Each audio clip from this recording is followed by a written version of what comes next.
So really excited for the presenters that we have today. We've got Jeff Greenberger, Jeff Perlman, and Adler Prioly. Jeff Greenberger is from Affordable Community Energy Services, or ACE. At ACE, he leads all efforts with a focus on financing, client acquisition, and servicing. Jeff Perlman is the president and founder of Bright Power. He spends his days solving the most challenging energy problems that building owners are facing. He's an experienced energy auditor, he's an energy analyst, and he's a solar energy system designer. And I love this bit. Jeff is as happy in a boiler room or on a rooftop as he is in a corporate boardroom. Super important. And then we also have Adler Prioly from the Reinvestment Fund, where he's the director of clean energy. Adler is responsible for originations, identifying strategic partnerships, transaction structuring, and closing of clean energy debt financial products. At Reinvestment Fund, he's working to identify investment opportunities that align with RF's mission to curate financial solutions tailored to the needs of both their nonprofit and for-profit clients. So before handing it over to them, I just want to say a few words about the Sustainability in Affordable Housing Lender Learning Network, which we lovingly call SALN. SALN is part of a larger effort to increase energy and water efficiency in affordable multifamily housing called Energy Efficiency for All, or EFA. EFA is a partnership led by the NRDC, the National Housing Trust, Energy Foundation, and Elevate Energy. We're on the ground with coalitions in 13 states that you can see in the map there. And in addition to state-based work, one of our strategies through EFA is to unlock financing for efficiency in housing properties. So to that end, about a year ago, the institutions that you see on the bottom of this slide launched the Sustainability in Affordable Housing Lender Learning Network. And the idea with SALN is that it's a network for multifamily housing lenders to share what's worked in financing efficiency in multifamily, as well as what hasn't worked, and just create a space to work together to employ that knowledge in the future. Over the last year, we've created a number of online resources to compile this knowledge in one place, something that hadn't happened before. So you can go online to the URL listed there and check out our resource hub, which has a lot of case studies and past webinar recordings. And if you are not already signed up, you can go to that URL and sign up for our mailing list and get invitations to upcoming webinars and new resource launches. Our next webinar is actually a lender learning exchange on climate resilience, and that's going to be happening on December 5th. So that being said, I think at this point I'm going to turn it over to Jeff Greenberger at ACE. Is that right, Jeff? Are you going to kick us off? Yes, thank you. Hello, everyone. I'm delighted to be presenting today with two of my energy heroes, Jeff Perlman and his colleagues at Bright Power, and Adler and his colleagues at Reinvestment Fund. This project wouldn't happen without they and their teams. But I will say that the biggest hero of this story is unfortunately not part of the panel, and that's Caitlin Rude, the National Director of Sustainability at Mercy Housing. And as I think you all know, this is a story about the work that we're collectively doing with and for Mercy Housing. Bettina, next slide, please.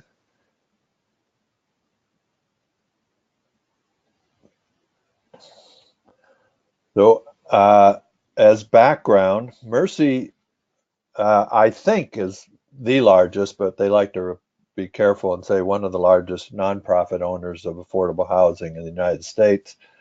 And they have close to 125 properties in California, which represents 40% of their portfolio. And we've been working as a team with Mercy, and particularly with Caitlin, to try to create a project that will do as much energy efficiency and water conservation work as is technically required and financially feasible as possible.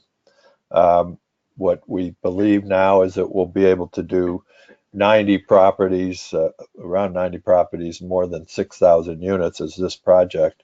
Many of the properties that aren't included in this project were withdrawn by Mercy because of future recapitalization events or other issues that were not related to our project. We believe that the project will cost around $6 million, half of which will be paid for by state and utility incentive programs, many of them designed specifically to help bring this kind of sustainability work to low-income housing. But that obviously gives us a head start on the capital required and the ability to do more work. And of course, we'll be hearing about the courageous involvement of Reinvestment Fund to supply the rest of the money. Next slide, please.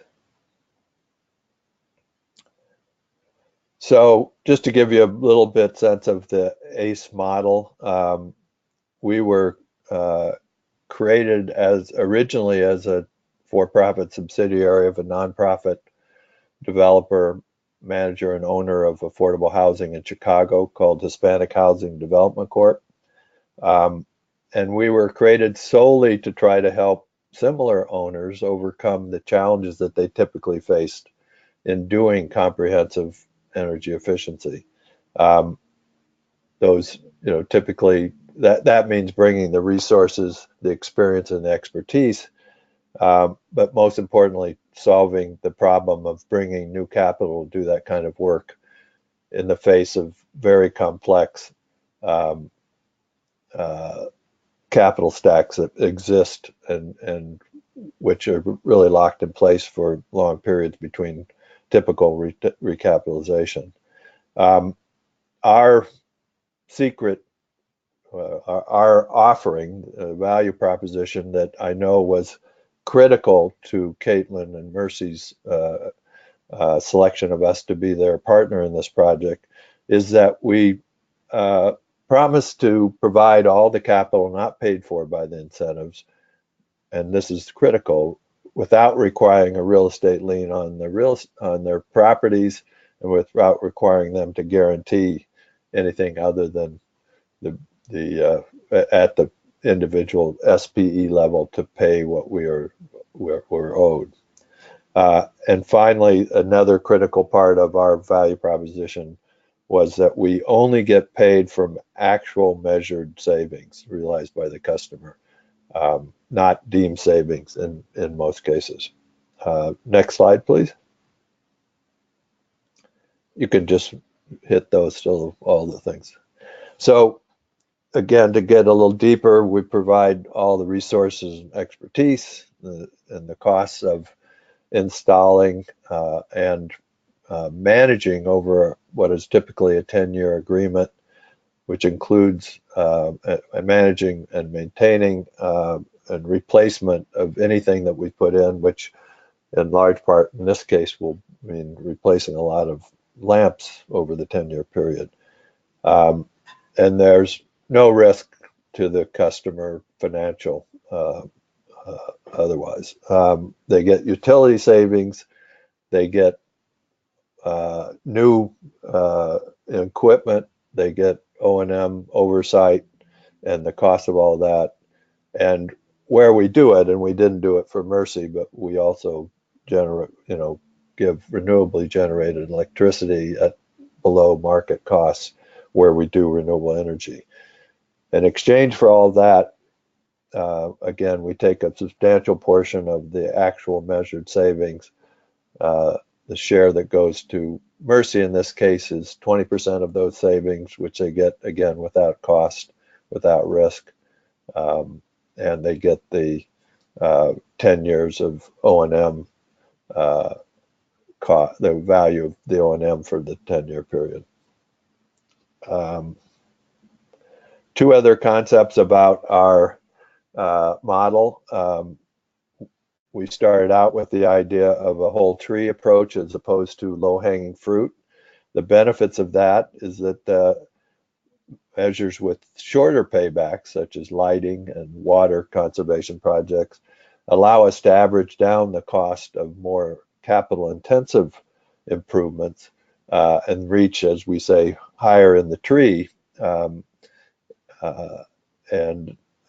this has allowed us to do more scope. And if you advance the slide, Bettina, it also led us to understand that there was also a whole forest approach, which similarly, where we have proper buildings within the portfolio that present large and attractive returns from the investment, that allows us to do smaller opportunities at other projects with lesser returns, because ultimately we and Reinvestment Fund look at this as a portfolio of projects. The whole forest approach also is critical. You might call it also referred to as a portfolio approach, in that by combining a number of different properties into one project, we diversify the risk. As smart as the bright power people are, we all know that some properties will outperform and others will underperform. And the more properties you have, the better chance you have that they would average out in your favor. So that's an overview of the project. And I'm going to, I guess, turn it over to Jeff Perlman to talk about their work. Great. Thanks, Jeff Greenberger.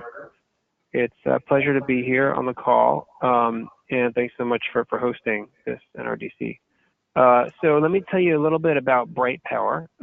Bright Power is a company that is almost 15 years old now, which is pretty exciting.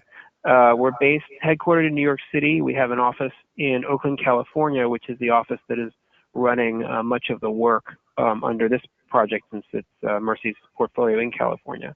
And we think of ourselves as a one-stop energy and water management partner for multifamily owners, developers, and operators, and I guess now in this case, sort of efficiency developers. We've been working with Mercy Housing for a number of years, but never in the comprehensive way that we're able to work with them under this ACE program, with this really creative financing mechanism that Jeff Greenberger came up with and that we're able to implement together. To deliver value to our clients, we have what we call our find, fix, follow approach. So we find energy and water waste using utility analytics and then on-site energy audits. We fix buildings to perform optimally through turnkey installations and retrofitting and then commissioning the systems that go in. And then we follow the data to ensure that all the projects achieve the goals via proprietary measurement and verification software that we've created, as well as people who go back in and make things work. And we're now over 140 people. So that's Bright Power in a nutshell. In this project, we brought some of the tools that we've created to the table to make the project really sing. And so the first of those, probably the best known, some of you on the call may be familiar with our energy scorecards software, which is a utility bill-based analytics platform that gives us the ability to compare buildings to each other based on the amount of energy they're consuming and some other basic characteristics. For this project, we also created what we call the tranche tool, which enabled us to stack up the properties for this project next to each other. And I'll show you a screenshot of what that looks like. It was how we were able to make estimates of what the savings were going to be across the whole portfolio without actually setting foot into the properties. And then we used our EUM, which is our in-house developed energy audit tool that enabled us to calculate the projected cost and savings of the projects and the improvements that we're proposing. Next slide, please. So this is a screenshot of energy scorecards. It's just a sample property. And you can see we take the utility bills and are able to run weather-based regression algorithms that are built into energy scorecards, and that enables us to score the building overall. This is one's getting an A, so it's actually a very low energy user. But you can see that it gets B's, A's, B's, and C's in different categories. And so in this case, while the energy is pretty efficient all the way across, the water is actually somewhat less efficient. And so there's a real opportunity for savings this particular building on the water side. So we were able to use Mercy Housing has been using energy scorecards for a number of years, and so we were able to use that as the base set of data that enabled us to identify which buildings were the best candidates for which kinds of improvements. Next slide, please. So this is also a screenshot from energy scorecards. This shows a distribution of a portfolio. So each little green dot here is a different building, and so you can see, typical portfolio of buildings is spread out across the A's, B's, C's, and D's. So, the properties that are in the D range are going to have likely more opportunities. They should get more investment for energy savings than the ones that are already quite efficient would be in the A range. Next slide, please. And so then we prioritize the portfolio. So this is just an example where we've taken a portfolio, looked at the information that we have about the building. We also looked at incentive information, so I'll show that to you in a second, meaning where there's money available from utility companies or from the local government agencies, etc. And so we use that to prioritize based on energy performance and available incentives, which properties deserve the first set of energy audits so that we can make those improvements. This is the next slide, please. This is a tranche tool I mentioned. This is something that we developed for this project where we were able to look across the whole portfolio, and you can see, I don't expect you to look at all the little words on the page, but there's a bunch of properties and they have a bunch of different characteristics, and we were able to use this to say, okay, well, these properties should happen first, these should happen second, these have an incentive available from PG&E, these have a Bay Rent incentive, these are LIWIP. Those are all different kinds of programs that can help pay for the retrofits. And as Jeff Greenberger said, some properties got a large amount of incentive money, some got a small amount of incentive money, and that, but for this project, that all kind of evens out across the different properties. One of the nice things about this whole forest approach is that we're taking the opportunities across the portfolio and are able to access them by treating it as one big project. Next slide. So I mentioned incentives a couple of times. These are 4 of the most heavily used incentives in California for this Mercy Housing retrofit project. California is very fertile ground for incentives for energy efficiency. The low-income weatherization program, which is California's version of a program that is national, called the weatherization program, is very rich in its incentives. So some of the first projects that we did were almost completely paid for, so it's completely paid for by the low-income weatherization program. There's also a Southern California program, Bay Area programs, and then PG&E, the utility, has a program as well. So we've been very creative in accessing those dollars and using them as leverage against the debt that was provided by a reinvestment fund. Next slide, please. Here's an example of one of our energy engineers. There's Amy out there in the field actually auditing a piece of equipment, understanding how it performs and what recommendations we might be making to make it perform better. Next slide, please. And so after we've done the portfolio prioritization, the energy scorecards evaluation, we looked at the tranche tool, portfolio prioritization, looked at the incentives, gone on site. For each property, we come up with a more detailed scope of work. We used the tranche tool to estimate what the savings were going to be, and did that for the whole portfolio and used that to secure the financing. But then when it actually comes to deciding discretely what's going to happen to each property, we have to make a site visit and come up with a scope of work. And this is what comes out of that EUM tool I mentioned on the previous slide. So this is an example of a lighter scope of work. Some of them actually had boiler replacements and other things. This one has kind of your basic scope. We've got lighting upgrades for both common areas and apartments, some domestic hot water improvements and the recirculation, and then some water efficiency measures. This is kind of a scope that you see in many of the properties. As I said, some of them got some more additional measures done to them. And so you can see here, you've got what were done, these four different energy improvement measures. You've got what it's going to cost. You've got an incentive amount. This one is on the low end of incentives. There's only about 15% incentive money available for this project. You see the projection of savings. You see the payback overall. This is a 3.9-year payback, so it's a pretty good payback for this set of measures with an ROI of 26%, it looks like. And so this is a nice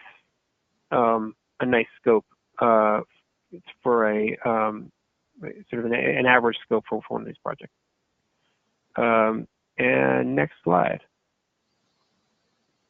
And this is just an example of the kinds of measures that were done across the whole project. So you can see there are a number of HVAC, so heating, ventilation, air conditioning measures that are being done across the project, from steam traps. And we did some heat pump water heaters, which is a very highly efficient electric water heating technology. We did some of the first projects in California using that technology. I'll talk a little bit more about that when we get to lessons learned.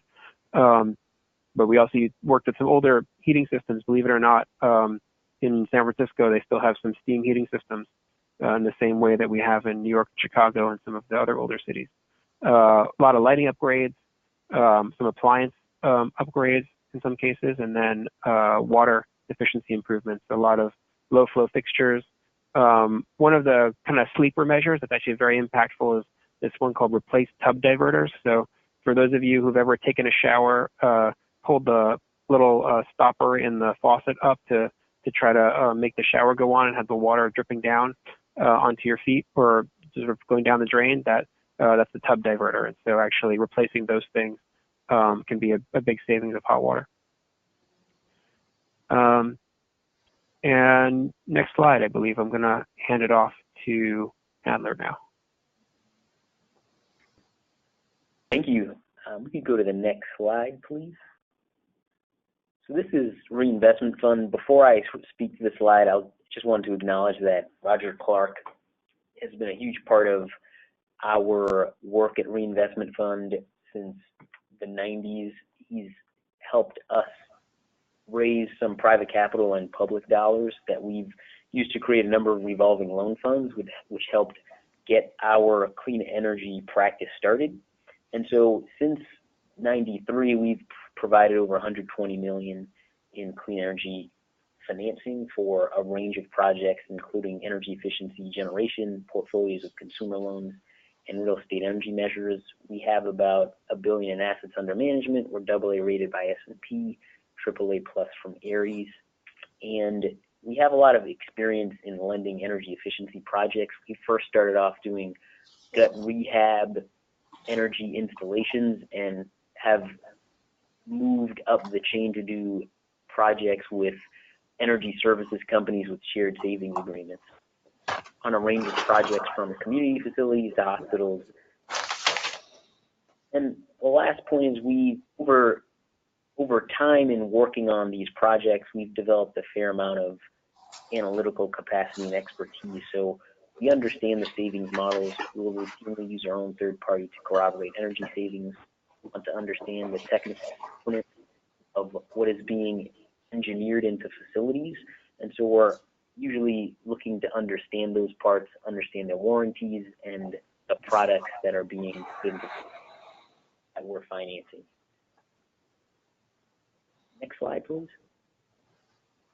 I just wanted to speak to a few financing and structuring challenges that were unearthed in this opportunity and come up in pretty much every deal, but the flavor was specific to this project in particular. In terms of the first, underwriting new companies, we pretty consistently work with early stage companies, so that's part of the types of financing that we offer. What helps in the underwriting is that the project is really a joint venture between two firms with leaders who are seasoned and experienced. And this joint venture was formed from folks who had the right combination of backgrounds. You know, ACE's leadership under Jeff Greenberger basically has sort of global corporate structuring expertise to deliver on contractual relationships with energy services companies, having that expertise. And then Bright Power under Jeffrey Perlman as a firm with over a decade plus experience in engineering, technical advisory, and execution. And so when we're underwriting new companies, we pay particular attention to leadership and track record. And in this case, that was pretty exceptional. In terms of the business model extension for Bright Power, as Jeffrey Perlman mentioned, Bright Power has done a lot of work in energy auditing and started off in that particular area, and over time has sort of expanded the offerings that it has been able to put out in the market. So in this particular instance, we understood that the team had the analytical capacity, team to execute, hadn't been involved in long-term installations with measurement and verification activities under long-term contracts. And so we spent a lot of time sort of working with ACE and Bright Power to understand kind of the programmatic and legal burdens of doing work in this type of ESCO format. And I think that supported understanding on the part of all parties for what structure could work for this particular opportunity. And then third, in terms of underwriting Bright Power's energy savings, Jeffrey Perlman has pretty much hit it on the nail. I think the inventory of buildings that were available through the precedent analysis that Bright Power has done over the past 15 years has helped to really sort of sharpen the level of insight into what energy savings will look like. And a critical part of understanding the integrity of systems and delivering projected savings was a huge part of this project. And so even after underwriting, we have touch points to review that data through measurement and performance in multiple parts of the project. And then last, in terms of just structuring around multiple contracts, in the past, we've oftentimes worked with one ESCO and provided a loan to that ESCO for work that is being completed with a number of usually subcontractors. But in this case, there was basically a joint venture between ACE and Bright Power. And so there were layers of kind of how guaranteed had to be structured that required a little bit more of an intensive kind of time spent with each of the third parties and attorneys to sort of align incentives and place the risk accordingly. But it was very much sort of in the spirit of making this look as much like some of the ESCO opportunities that we've done and have been very successful. So I'll turn it over to, I think, Jeffrey Perlman to talk a little bit about kind of project management and early results.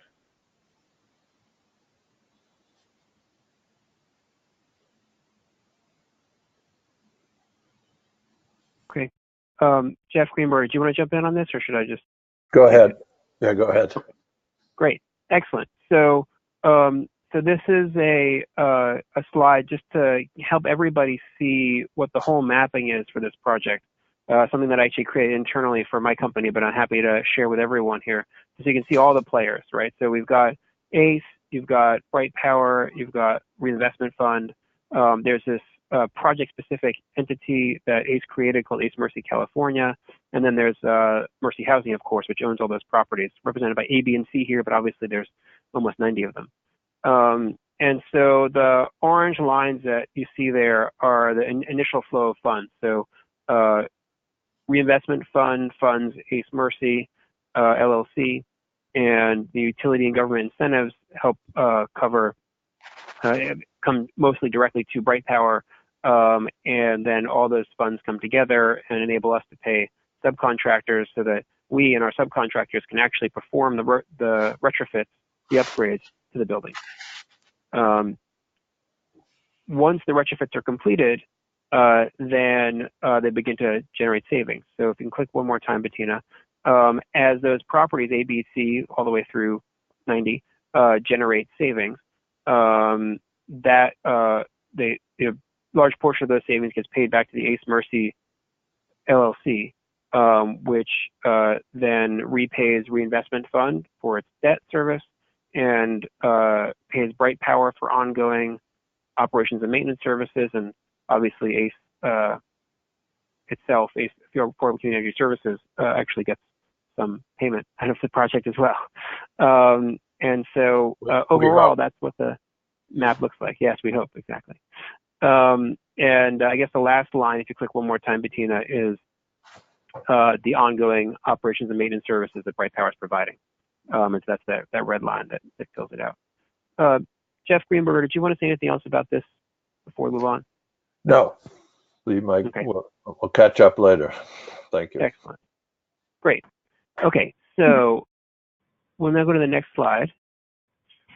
Yeah, before we do that, this is Bettina. I do want to just bring up one question that came in. I think it's relevant to this slide. The question is about who's receiving the savings.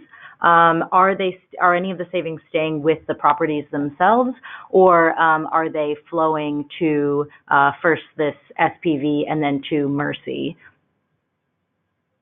corporate office? This is Jeff Greenberger. I'll take a crack at answering that. Our agreements with, first of all, we have a utility savings agreement with each of the special purpose entities that own the properties. We don't have a master agreement other than in principle and goodwill with Mercy at the corporate office. And under those utility savings agreements, of the actual savings, ACE is paid, and I'll explain the mechanics in a second, 80% of those savings, so that we can pay off Reinvestment Fund for its debt service, pay, as Jeff said, the operating O&M costs to Bright Power, replace anything that or repair anything that we've installed over the 10 years. And if we're lucky, then a little bit might come up to the top of this chart. I can't remember what else I was going to say, but what happens is that hopefully in all cases, the individual Mercy properties receive utility bills that are less than what they were before we did the work. They pay those bills, and then they pay a bill to ACE for our 80% share of the savings. So I hope that's a longer answer. I hope the answer to the question, we answered the question, but to repeat, 20% go to the properties. The way that Mercy Housing is set up, none goes up to the Mercy corporate, at least at this point. Gotcha. And Jeff, just to be clear, we have one related question here following up. Did those savings include any tax credits that are applicable in the upgrades? It's a good question. Tax credits, apply to renewable energy. There aren't tax credits related to the work that we've done for Mercy, but if we were, as we do with other customers, to do renewable energy, then the tax credits would pay in general, would serve the same purpose as the incentives do in this, by reducing the costs and allowing us to either, in that case, probably reduce the cost of the electricity to the various properties more significantly. But in no case does the capital, in our experience, go to the customer that comes from tax credits. If there was a desire to do that, we'd explore it, but I'm not sure that's the right way. Okay. Great. We've got a number of other questions that have come in, but I know you guys have some lessons learned slides that you want to get to and might start to address some of these questions. So thanks for letting me jump in there. Good. Great. No problem.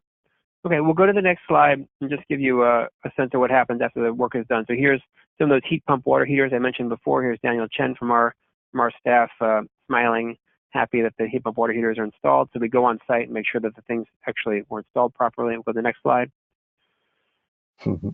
And here's an example of what it looks like after a project's done. So we're able to, in energy scorecards, look at the utility bills and see what the impact is. In this case, you see the lighter blue bars are the energy performance before any of the improvements were done, and the dark blue bars are what it looks like afterwards. So in this case, this property is saving almost 23% on their water bill. Next slide, please. This is just an example of what we're seeing in the project. So we now have the first 6 completed properties from phase 1 are showing measured savings of 9% on electricity, 29% on gas. Water's a little bit low. We can talk a little bit about that in lessons learned. Phase 2 has 9 completed properties. Again, electricity's down single-digit percentage. Natural gas is down by a large double-digit percentage. Water down a single-digit as well. And then the phase 3, 12 completed properties. This is actually just getting completed now, so we don't have the final numbers in yet. But these are some of the early projections. So we can see that we're actually generating savings, which is exactly what we want to be doing. Next slide. And then this is just some images of some of the properties themselves. You can see it's a pretty wide array of properties, from more of the urban property you see on the left to more of a larger sprawling complex like you see on the upper right.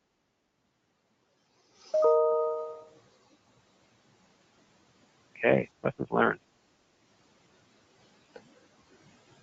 So this is my slide. I would start with again, tremendous thanks to Adler Reinvestment Fund and his colleagues.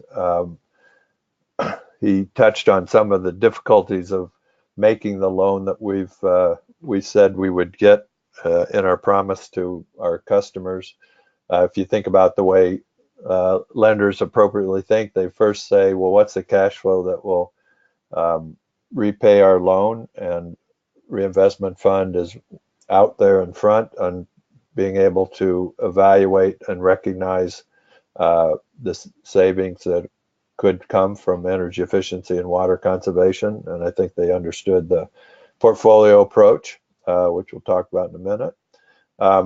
Second lesson learned is there's always something that's going to come up, but it can be worked out. Jeff Perlman just showed the current water savings, which are very much below what we had expected. But what turns out is that the shortfalls don't reflect what ACE will actually be given credit for. As an example, when we saw a spike in water at one of the properties in the San Francisco Tenderloin district and looked behind it, we discovered that property management quite appropriately decided they needed to use water to wash down the sidewalks in front of the building every morning. So there will be adjustments made so that the savings that our work was given credit for will be increased. Irrigation protocols also have affected those things, so we're working them out. And it really goes, if I jump ahead of myself, to the last bullet, which is this only works, as Adler, I think, talked about it, if there's a strong partnership among the players that is transparent and objective, because in these cases, the cases of the water, we needed mercy, as they have, to understand that certain performance was due to their activities rather than ours. The portfolio approach does work. We have projects that are underperforming, and we have our properties that are underperforming in our projections, and some that are overperforming. And all in all, we're ahead of projections. But we still believe that there's a lot to improve as we sort of go through the process of reviewing utility bills, sending the experts from Bright Power out, and finding ways to improve shortfall performance. And because of this, and because of their involvement in the installation of the improvements in the first place, the internal stakeholders, particularly those at the properties and the people who manage them, are a very important success factor. We need their cooperation in scheduling audits and then installation appointments, telling us what is working and what's not before we do the work. And they are really our early warning system for performance issues. Jeff showed a picture of the heat pump water heaters, which was somewhat of an experiment for us, but encouraged by the LIWIP program. And they generated a number of issues in the beginning in terms of performance of delivering hot water to the residents, which we take very seriously, and we had to work closely with the properties to resolve that and make the residents happy again. I think that covers our lessons learned. We'll probably be commenting about it in some questions later. So next. Great. Thanks, Jeff. So this is Jeff Perlman from Bright Power. Some of our lessons learned. I mean, the big one is it's all about communication. I mean, this project has a number of players. We have obviously Mercy Housing, and it's not just Caitlin, but there's the people on site. There's the ACE, which is Jeff Greenberger, but he also has the team behind him. There's my team, which is multiple people, and we have both people on our East Coast office and West Coast office working on this project. And then there's RF, making sure that we get the information to them that they need. And so it's we've had a lot of communication, and it's been critical that particularly when we're doing something as innovative as this, that we really work together. And we need all these different players. It takes a team in order to make a project like this work, because there's people who have to be on site, and there's people who need to be able to crunch the numbers and all that. One of the most exciting developments for us here is that by working at a portfolio level and doing the analysis across the whole portfolio, infused by our knowledge, our on-site knowledge of some of the properties, is that we were able to get a portfolio level financing for a project without having to visit every single property before the financing was able to be given. So we were able to use our analysis and our algorithms to give RF enough confidence that it made sense to lend into the project. And so we're excited to see where these tools that we've been able to create will take us for projects going forward. The third bullet, hybridizing and using new technology, is a really important one. I mentioned those heat pump water heaters before. That's a technology that has not been deployed in this country, although it's been deployed in other countries at the scale that we've been deploying it at some of these buildings. And it works great, but there are various nuances to the particular devices, to the way water flows through some of these buildings. And so when we say hybridize, like a hybrid car, one of the things that we've tried to do to minimize the risk of new technology is that rather than just putting in a new water heater and ripping out the old, we will now keep the old water heater there and have it as a backup. And so it's available in case there's any issues with the new technology. And so we think that that's a safer way to be able to deliver savings, but also to be able to deliver the level of performance at the property as some of the kinks get worked out with new technology. And then the last one is, simple measures aren't always simple. And that's definitely been a lesson here. I've got 3 examples for you. One is this thing that we call rogue bypass or cold water crossover flow. This is what happens when, because of pressure differentials between hot and cold water, you end up getting cold water going into the hot water line. Or in some cases, I guess, hot water can also get into the cold water line. So occasionally you'll have hot water in toilets. It's most often caused when there are either faulty shower cartridges or O-rings in the shower bodies, or sometimes in the basements when there's a flop sink and you basically have the two sides, the hot water and the cold water, connected to each other. And so, sometimes you don't really notice crossover flow until you start putting in more water efficient fixtures that use less water. Then it becomes more pronounced. And so we've now added a bunch of checks to our auditing process to determine if there is crossover flow and try to isolate where it is. For some of the earlier Mercy properties, we're having to go back and diagnose the causes of the crossover flow so that we can ensure that the systems we put in are working properly. Another point here is about scale from water hardness. So water hardness is the existence of dissolved minerals like calcium and magnesium in the water supply. And it causes a problem for plumbing systems to get buildup of lime or scale on the boilers and distribution systems. And in California, it's very much city by city whether there's going to be hot, what's called soft or hard water. So San Francisco has soft water because it gets water from the Hetch Hetchy Reservoir, but San Jose has rather hard water because it has dissolved minerals from the groundwater. And so we encountered some initial issues with some of the systems because we were getting some of that scale. And so we now incorporated water hardness testing to all of our energy audits, because we can't just assume because we did a property nearby that the water quality is going to be the same. And then the last one I wanted to point out is that, lighting is a pretty common measure. But there are a lot of different kinds of fixtures. There's always new LED fixtures coming out, and there's some ideas in the industry about whether when you're retrofitting an old fluorescent fixture, whether you want to leave some of the ballast, some of the guts of the fixture in, or whether you want to take them out entirely.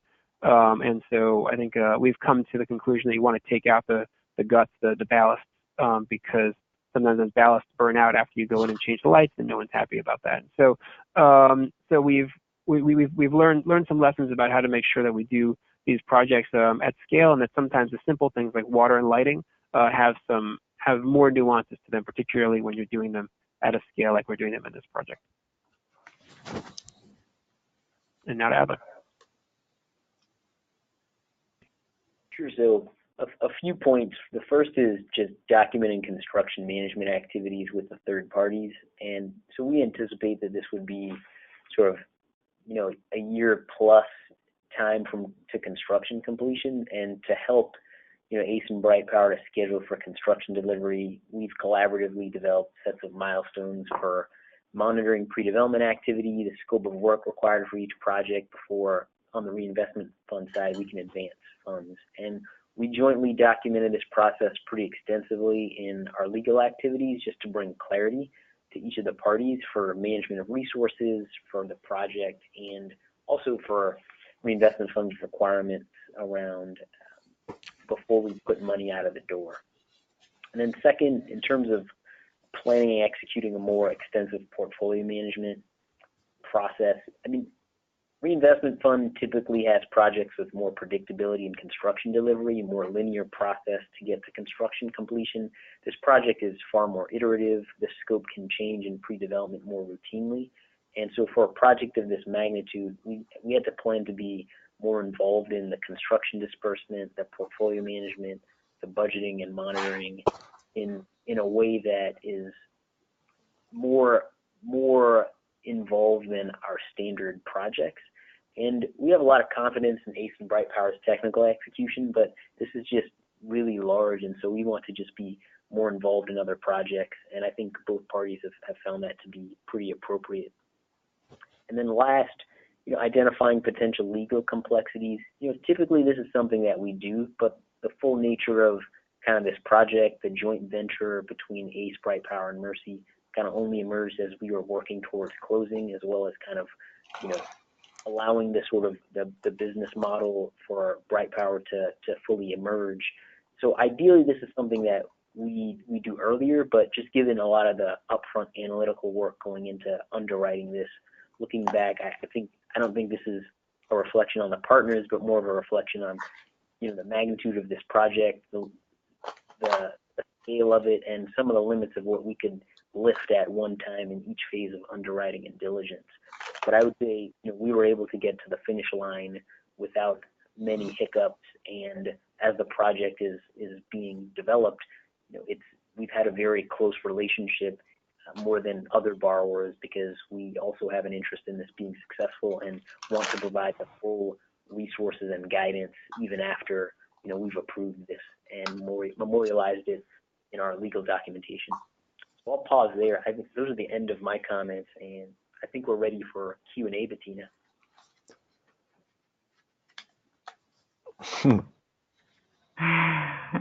And a photo. Fantastic. Well, thank you so much. This is fascinating, such a cool new project, and I'm apparently not the only one who thinks so. We've got a number of really good questions that have come in, and we have under 10 minutes, but I'm trying to combine a few of them, and hopefully we can get to most of them. So I'll just kick us off. Big picture question, Jeff Perlman, I think I'll throw this one to you. Just to be clear about what the status of this project is, you mentioned there are a number of phases to get through all 90 properties. I think one of your slides showed that there's been about 15 properties so far. So you're on phase 3 now, and how many phases will there be? And relatedly, there's a question about, are there results? And I think you've answered that question with your results slide. Yeah, so there's actually more like 30 properties that are complete. Those were not cumulative, those numbers on that slide I showed. And basically, phase 1 actually was broken into 2 parts, but phase 1 was sort of 6 plus 12. And then there's a phase 2, it's about 23. Phase 3, which is 38, which is underway right now. And then phase 4, which is the last 80 properties. So, I'm sorry. Those were cumulative numbers. Phase 4 is the last 40 properties. There's about 15 in phase 3 that's happening right now, or that's going to kick off now. There's about another 10 or 11 or so that are just finishing up right now. That's phase 2. Sorry about that. So we have real results from the first 15 to 20 properties. Great. All right. Well, we'll keep an eye out for results as they come out on the other ones as well. Thank you. Jeff Greenberger, maybe this one to you. Can you comment on the metering configuration of the properties in the portfolio? Are they master metered generally? Any of them individually metered? In which case, is there any instance in which savings are flowing directly to tenants in this project? Great question. Unfortunately, I think all of the properties are metered in what is in this world probably typical, where water is a single bill or bills that are paid for by the owner, and the electricity is separately metered. So in general, and underlying this is a split incentive that exists in these properties, we are able to do things that help the properties themselves reduce their costs and transfer money that would otherwise go to the utilities to maintaining the properties and providing better service to the residents. The exception is that, as Jeff Perlman showed, there are cases where we have, because the incentives have been sufficient to justify from our point of view to put in energy efficient appliances in the properties, which don't provide any economic return to ACE, but which is part of our mission and does benefit the residents. Got it. Thank you so much, Jeff. And Adler, I think moving to you, if you can answer, at what percentage are you underwriting projected savings? If you can share that. Are you discounting to some degree the anticipated savings and underwriting a portion? Yeah, so I think the way we think about it is we like to look at the optimistic scenario and then stress test that and try to understand, to what degree our debt will be able to be repaid under, more severe circumstances. So, we discount a pretty significant amount that's within reason for the project and use that as we bring the project to loan approval. It seems to me, for the audience, Bettina, that it's something that hasn't been said, which hopefully will be okay with Jeff and Adler. I think one of the great gifts and one of the things that Reinvestment Fund brought into this is that they looked at the project as understood that they needed to figure out a way to de-risk the loan in ways that conformed with what was possible. And it really started with making sure that there was a sufficient cash flow, and they came back to us, and fortunately our partners in this were cooperative, and they said two things. One is you need to take away the rate risk on the utilities, because we basically measured the reduction in consumption and multiply that by the prevailing utility rates from time to time. So the solution to that was going back to Mercy and saying, you need to give us some protection on the downside and agree to a floor on utility rates. And because they were familiar with doing that in their power purchase agreements for solar, they agreed to that. So we satisfied that quest. And then they said, we need Bright Power to guarantee consumption reductions to a sufficient extent to cover our debt service and operating costs. And after very long and thoughtful negotiations with Bright Power and Jeff Perlman, we came to agreement on that. So it's important to understand that Reinvestment Fund was both diligent in protecting their investment, but also creative in finding ways to get comfortable with it. Sure. I would only also add that, having, Bright Power as a partner with a lot of technical expertise, it was different than perhaps writing a newer company that had a little bit less of a track record. And so there was some imputed confidence in some of the projections that were brought to us.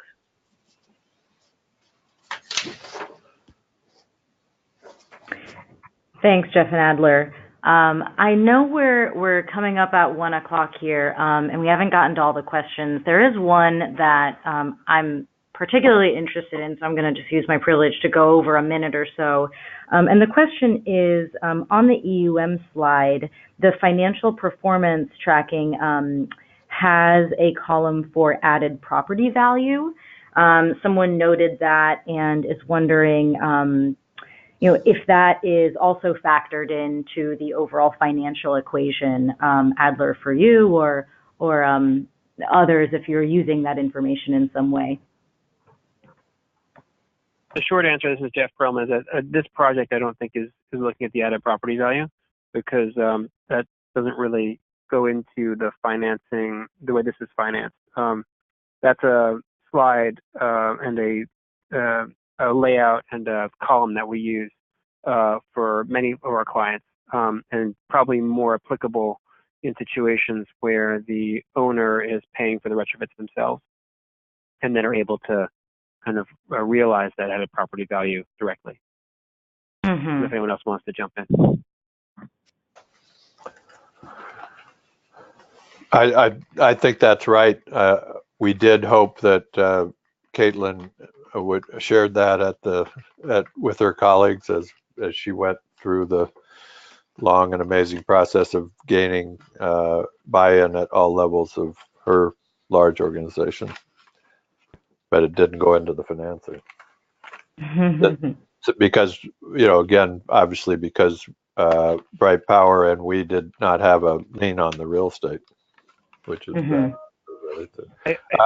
I know we've gone over. I just want to say that we have up here the screen with all of our contact information, and I know we love questions. So if there's any questions that you think ACE can answer, please call or send them to us. And I'm guessing Jeff and Adler feel the same way. Absolutely. And then one other thing that I would just add on the property value thing is that you see folks like Fannie Mae and Freddie Mac with their green financing programs actually, using that kind of a calculation in their underwriting to enable them to lend more proceeds into properties that are making energy efficiency upgrades. So we do see precedent for using that kind of added value calculation in lending into properties. It just isn't as relevant for the way this project is financed. Anyway, I agree with what Jeff Greenberger said. Certainly happy to answer any questions anybody has about this, and really want to thank Bettina and NRDC and my co-panelists for organizing this thing. Yeah, thank you. And I want to add to the property value, even if you guys aren't using it now, we all know that just creating a track record and having all the information on these successful projects is so valuable for future reference. So thank you so much for doing that. And a sincere thank you to Jeff and Adler for sharing about this project.